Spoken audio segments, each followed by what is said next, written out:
도로 위의 안전 꿀팁. 교통안전이 궁금해. 자, 교통안전이 궁금해. 교통안전지킴이 도로교통공단 이종숙 면허시험 처장님 모셨습니다. 처장님 안녕하세요. 안녕하세요. 네, 오늘은 어떤 내용에 대해서 이야기 나눠주실 거죠? 네, 지난 두 번은 올해 시행되고 있는 새로운 면허 제도들에 대해서 소개해드렸는데요. 그렇죠. 오늘은 앞으로 시행될 면허 제도에 대해서 같이 이야기를 나눠볼까 합니다. 앞으로 시행돼. 예, 앞으로 도입이 꼭 필요한 네. 면허 어떤 게 있을까요? 앞으로 자율주행. 네. 이런 자율차, 것들. 예, 자율차 그렇겠네요. 면허. 네. 예, 뭐 그것도 물론 있겠죠. 네. 근데 오늘은 자율차는 아직 많은 기술 개발도 필요하고 법제도 정비도 진행 중인 부분이고요. 네. 오늘 제가 말씀드릴 거는 최근 이제 앞으로 2, 3년 이내에 시행될 거. 네. 요즘 뉴스에 자주 나오는 하지만 나름 최근 몇 해 전부터 이슈화되어 왔던 그런 뭘까요? 혹시 그 노후 뭘까요? 경유차 아닙니까, 그러면? 노후 경유차. 노후 경유차도 좀 아직 한물 가지 않았나요? 걔는 이미. 근데 노후 경유차하고 면허증하고는 상관이 없지 않아요? 그것도 생각해보니까 그러네요. 네. 힌트 드릴까요? 네. 네. 네. 내 나이가 어때서? 반납. 보통 이제 지자체에 따라서 우리 방송에서 한 적도 있어요. 네네네. 65세인 곳도 있고 좀 나이가 좀 70세인 곳도 있다. 이런 얘기 했었어요. 네, 맞습니다. 예. 오늘 제가 말씀드릴 거는 고령자 교통사고 감소 대책의 일환으로 추진 중인 조건부 면허제도에 대해서 말씀드리려고 합니다. 네. 우리나라가 세계적으로 유례없는 그야말로 5G 속도로 초고령화 사회로 나아가고 있는데요. 이게 보통 65세 이상 고령 인구의 비율이 전체 인구의 20%가 넘으면 초고령 사회로 보는데 올 초에 정부가 발표한 23년 인구 통계에 따르면 우리나라 65세 이상 인구가 19%래요. 1% 남았습니다. 네. 예.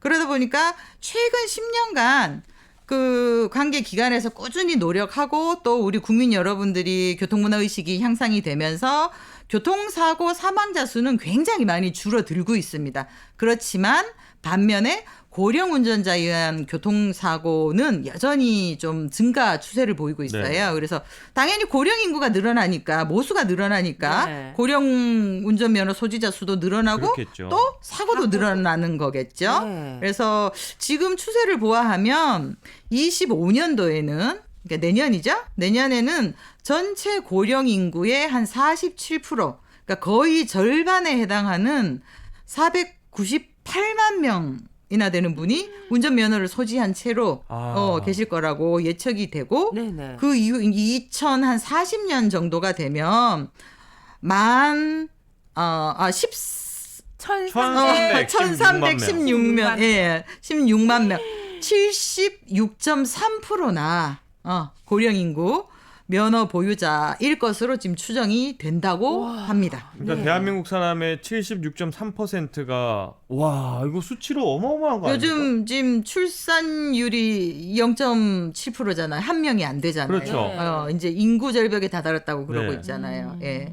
그래서 지금 면허 갱신 주기가 현재 10년, 근데 65세 이상은 5년, 75세 이상은 이제 3년에 한 번씩 그렇게 갱신을 하시게 돼 있고, 그래서 이제 적성 검사라고 그래가지고 시력이라든가 사지 운동 능력, 운전이 가능한지 그런 신체 기능을 중점적으로 보고 있는 그런 적성 검사는 70세 이상은 의무적으로, 75세 이상은 인지 능력 검사까지 포함해서 교통안전 교육을 추가로 이수를 해야 면허증 갱신이 가능한 상태입니다. 그래요. 해외는 어떤가요? 이미 고령 운전자들에게 어떤 이런 제한을 두고 있을까요? 네.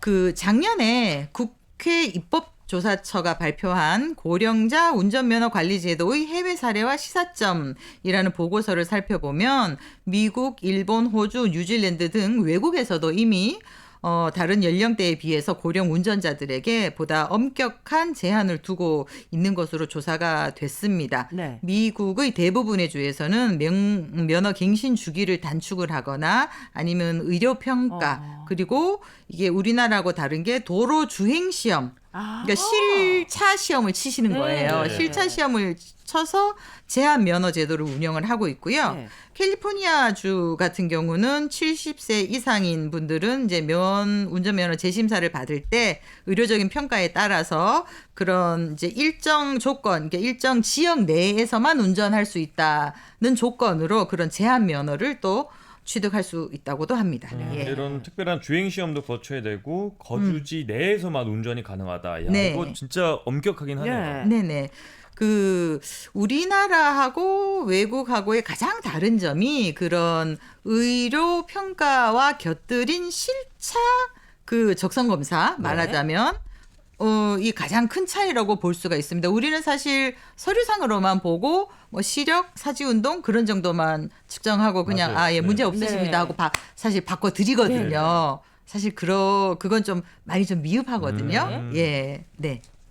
그러면 그 같은 아시아권인 일본은 어떤가요? 궁금하네요. 일본도 우리보다 일찍 고령화 사회가 됐잖아요. 네, 일본이 사실은 그 우리나라가 법이나 그런 부분에 있어서 일본에서 좀 많이 들여오고 있는 편이죠. 그래서 운전면허 자진반납 제도 같은 경우도 일본에서 먼저 시작을 했고 우리가 많이 들여왔죠. 고령 운전자 표시 부착, 그 다음에 면허 갱신 시 인지 기능 검사 의무화, 뭐 고령자 강습 같은 다양한 정책을 많이 펼쳐왔는데요.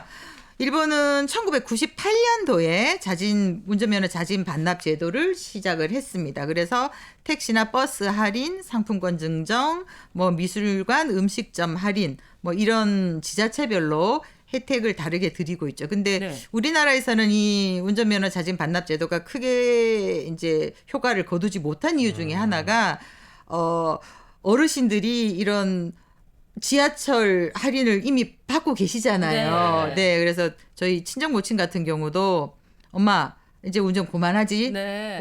위험해 보이는데 그 갖다 주면 돈 준대. 그랬더니 네가 내 다리를 뺏으려 그러나 라고 말씀을 하시면서 맞아. 반납을 안 하시더라고요. 네. 예. 혹시 급할 때 내가 운전을 해야지 또 이런 그렇지. 생각도 아니, 하실 거고. 저희 아버지도 뭐 아직 나이가 뭐 아직 그렇게 되지는 않았는데 항상 네. 그 자동차나 이런 차량들을 발이라고 표현하시더라고요. 예, 네, 네, 네, 네. 내 다리 발 이렇게 표현하시니까 아 다리를 뺏는다. 참 와닿는 표현인 것 같습니다. 네. 자 그러면은 이렇게 반납률이 좀 낮은 이유가 뭐 다리를 뺏는 뭐 이런 근본적인 이유에서만은 아닐 거 아니에요, 그죠? 네. 그렇지만은 않고요. 그런 뭐 자집 반납과 관련된 그런 어드밴티지도 있고 우리 친정 어머니 같은 경우는 결국은 뭐 그렇게 좀 위험해 보인다 싶었는데 한 열흘 만에 접촉 사고를 연달아 3번을 치셨어요. 그러시더니만은 딱 본인이 나 운전 그만할래 선언을 하시더라고요. 네. 네, 그러니까는 이게 어르신들의 그 고령 운전자분들의 가장 위험한 게 본인의 그런 신체 능력이나 그런 게 예전보다 많이 좀 떨어진다라는 맞아요. 부분을 네. 자각을 하시고 그 부분을 인정을 하셔야 되는데 예전처럼 할 수 있다라는 생각으로 이렇게 운전을 하시다 보면 그렇게 사고가 나고 그러는 거거든요. 그래서 네. 그걸 깨달으셨는데도 면허증 반납은 안 하신대요. 그래서 그냥 갖고 있고 내가 운전 안 할게. 그래서 왜 그러시냐? 갖다 주면 돈 주는데 그랬더니 운전 면허를 했었다는 그런 자기의 자부심의 증거. 네. 예. 그리고 이게 또 운전 면허증이 신분증으로도 맞아요. 요즘 쓰이니까 당신은 반납 안 하고 가지고 계시고 싶다고 그러시더라고요. 그리고 뭔가 이렇게 반납을 하게 되면 그 상실감이나 예, 그런 게 있으신가 봐요. 그런 네. 반면에 보면 일본 같은 경우는 그런 자진 반납을 하고 나면 운전 경력 증명서라는 거를 이렇게 대신 교부를 해주고 그게 결국은 2012년부터는 운전 경력 증명서가 공식적으로 본인 확인이 가능한 서류로 그렇게 이제 영구적으로 사용이 가능해졌다고 하거든요. 네. 그러니까 우리도 뭐 운전 졸업 증명서 뭐 그런 거를 뭐 신분증 대신으로 쓸 수 있게 해드린다든가 그런 새로운 제도를 발굴해 보는 것도 나쁘지 않다고 생각을 합니다. 개인적으로. 네, 그럼 마지막으로 네. 고령 운전자 조건부 면허에 관해서 좀 우리 애청자분들에게 하실 말씀이라도 있으실까요? 네, 고령 운전자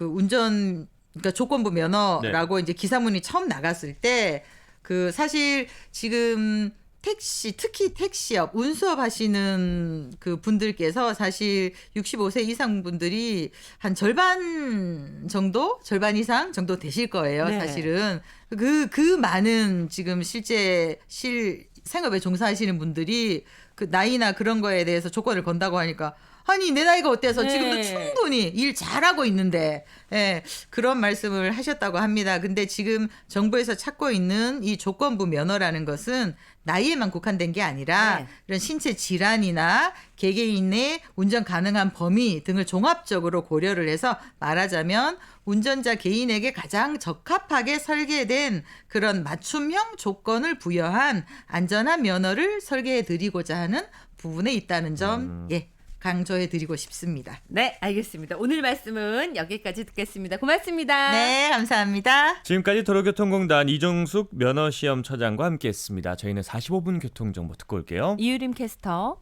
네, 현재 시내도로 곳곳으로는 퇴근길 정체 이어지는 상태입니다.